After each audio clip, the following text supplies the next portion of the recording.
So in 2018, I was diagnosed with post-traumatic stress and traumatic brain injury.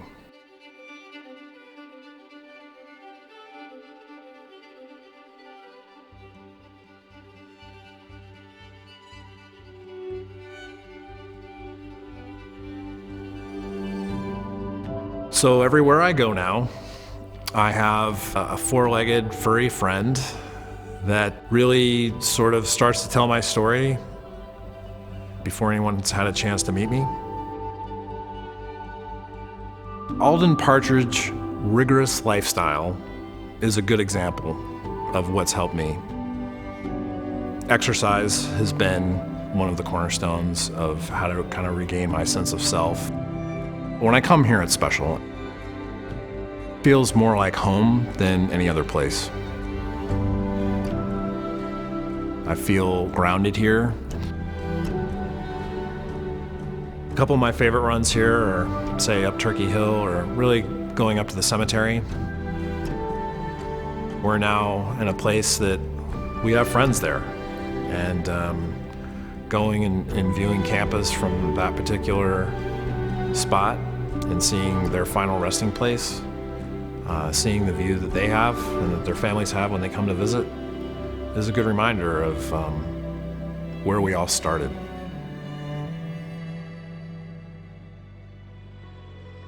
I knew that I wanted to be a soldier, and this was the place that helped me become a professional at my craft.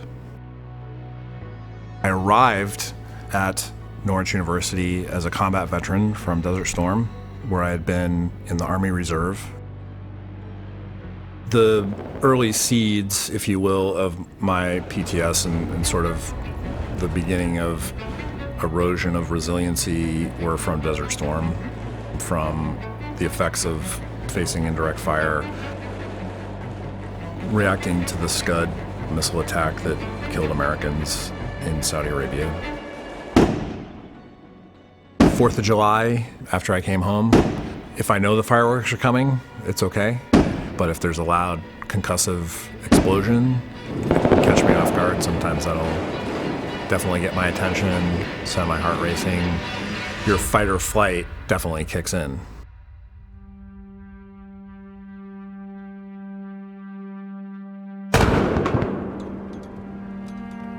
So that first cannon fire on that first night was a bit of a surprise for me because I didn't know that it was coming. And there was a visceral response, that there's something that I'd experienced before, and this was sort of bringing me back to that moment. And I didn't recognize exactly what that was. And it was probably years later that I understood that that's the response that I had. The diagnosis itself came as not a surprise and also a relief to know that there was something there, that it had a name, and that there were some approaches and treatment that were potentially going to be helpful. The person loses the layers of protection they have from an emotional standpoint, and their RPM goes at 4,000 very quickly, from 0 to 4,000 RPM from an emotional experience standpoint, in a way that is unpredictable.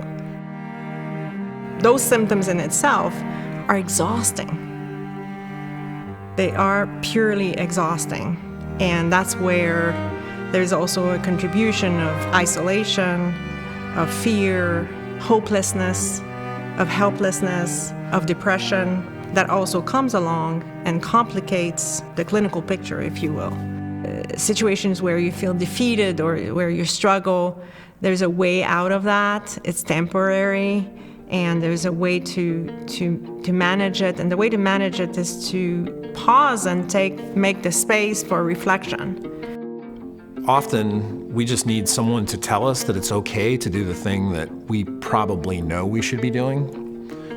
Fear of change, fear of discovering that maybe we're a monster, fear of losing people in our lives can be an insulator to action. What Chris represents to us, first of all, is excellence. someone who had big, lofty goals in life and career to become a Green Beret and to pull that off and to do that job for several decades. So he's an inspiration for that. That's inspiring. But the fact that he's human and he's not bulletproof and that he's willing to talk to people and be an advocate for mental health and say, hey, I'm dealing with this stuff when it's not easy to do that publicly, does more of a public service, not just for Norwich, but for everybody, that mental health is okay to talk about that. The first thing you need to do is talk to somebody quickly. He tells people, Don't wait. Don't wait. Life's too short. And every moment that we put off,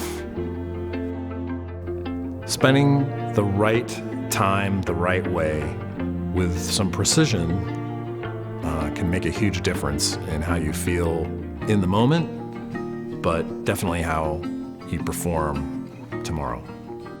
You're not alone. And people who have been fortunate enough not to experience exactly what you've experienced still can help and still can understand how to help you and be there for you. One of the aspects of the staff and faculty here is how much they want us to be the best versions of ourselves and how much they invest in us, how much of themselves they give to who we are and who we become. I think it's significantly humbling to me to be a member of our alumni family. I was taught that the day you join the Norwich family means that you will never, ever be alone ever again, no matter where you are in the world. If you do find yourself in that situation where you feel in despair, you gotta know you're not alone, and that there's a lot of other people out there dealing with the same thing. And all you have to do is reach out to anybody in that network and just tell them you want to talk, tell them you need some help, and we'll be there for you. I feel incredibly fortunate to have had this experience.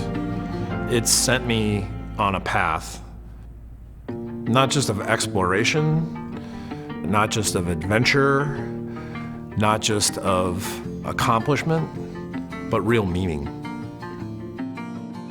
Everyone who comes here benefits from everyone else.